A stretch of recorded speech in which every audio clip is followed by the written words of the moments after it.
ओम शांति।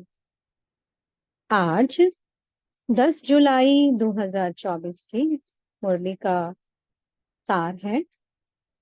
आज मीठे बाप दादाजी ने हमें समझाया कि बच्चे, अब आपको सतो प्रधान बन घर जाना है।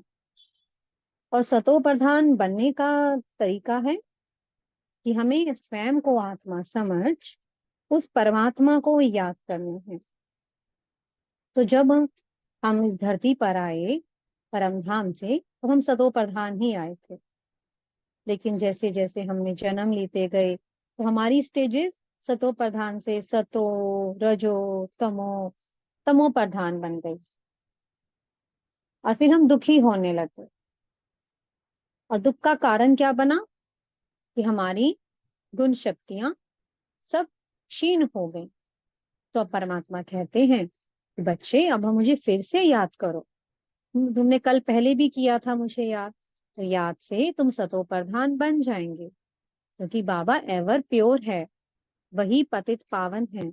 और जब हम अपने सत्य स्वरूप में स्थित होकर अपने उस सत्य पिता को याद करते हैं, तो जो हम पे विकर्मों का बोझा है, जो भी हमसे जाने अनजाने गलतियां हो गई, वो सब पापों का बोझा भस्म हो जाता है। और हम पवित्र बनते जाते हैं। और पवित्रता धीरे धीरे बढ़ती जाती है। और फिर एक दिन वो स्टेज आती है जब हम संपूर्ण पवित्र बन जाते हैं और हम सतो प्रधान बन जाते हैं। और फिर मीठे बाबा जी ने कहा हमें कि बच्चे, अपनी अपनी उन्नति का सदा ख्याल रखो। उन्नति कैसे होती है? पढ़ाई से होती है।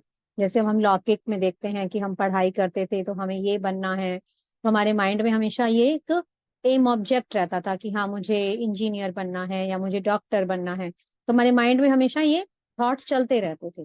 तो बाबा ने कहा कि ये आपकी एक ऐसी पढ़ाई है जो तुम्हें 21 जन्मों के लिए सुख का, हैप्पीनेस का और शांति का वर्षा देती है। तुम सदा सुख में रहोगे। तो ये पढ़ाई, ये हमें वर्षा कैसे मिलेगा? पढ़ाई से मिलेगा, जो बाबा हमें टीचर बनकर पढ़ा रहे हैं। तो बाबा कहते हैं कि जो बच्चा अच्छे से पढ़ाई करेगा तो फिर उसकी बुद्धि कैसी रहेगी? हल्की रहेगी। और पढ़ाई का मेन पॉइंट क्या है? स्वयं को आत्मा समझना और उस सत्य पिता को याद करना। तो जब हम स्वयं को आत्मा समझने का अभ्यास करते हैं, सबको आत्मिक दृष्टि से देखते हैं, आत्मा भाई भाई की दृष्टि से देखते हैं, तो फिर देह खत्म होने लगता है और आत्मा में आत्मिक भान जागृत होने लगता है। तो जितना जितना हमारी याद बढ़ती जाती है, उतनी उतनी आत्मा पवित्र बनती जाती है और आत्मा हल्की होती जाती है। और जो जितना हल्का होगा वो उतना ऊंची उड़ान भरेगा। और फिर बाबा हमें क्या सिखाते हैं इस पढ़ाई में कि बच्चे, अब आपको दैवीय गुणों को धारण करना है। और दैवीय गुण धारण भी कैसे होते हैं? इस पढ़ाई के द्वारा। जैसे जैसे हम इस पढ़ाई को पढ़ते हैं, धारणाओं को करते हैं, सेवाएं करते हैं निस्वार्थ भाव से, बाबा को याद करते हैं, तो वैसे वैसे हमें दैवीय गुण धारण होते जाते हैं। और जो आसुरी अवगुण आ गए रावण राज्य में रहते हुए, वो सब छूटते चले जाते हैं। फिर हम क्या बन जाते हैं? हम फूल बन जाते हैं। और हम फूल बनकर सबको खुशबू ही देते हैं। खुशबू देना अर्थात सबको हम सुख ही देते हैं। तो हमें हमें अपने में स्वयं में ऐसे दैवीय गुण धारण करने हैं ना, कि हम सबको सुख दें।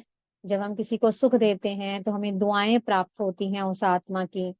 और वो दुआओं से हमें पुण्य का खाता हमारा जमा होता है। तो मीठे बाबा ने कहा कि ऐसे आपकी बुद्धि में हमेशा ये चिंतन चलते रहना चाहिए। हमेशा चलते फिरते बाबा की याद में रहना चाहिए। बस यही सोचते रहना चाहिए कि मुझे अब घर जाना है। मैं जब इस धरा पर आई तो मैं आत्मा सतो प्रधान थी। अब मुझे फिर से बाबा की याद से सतो प्रधान बनना ही है। अपने आप से ये हमें बातें करती रहना चाहिए। और मीठे बाबा ने कहा कि चलते फिरते उठते बैठते हमेशा बुद्धि में क्या रहे? अब मुझे अपने घर जाना है, पवित्र बनकर जाना है।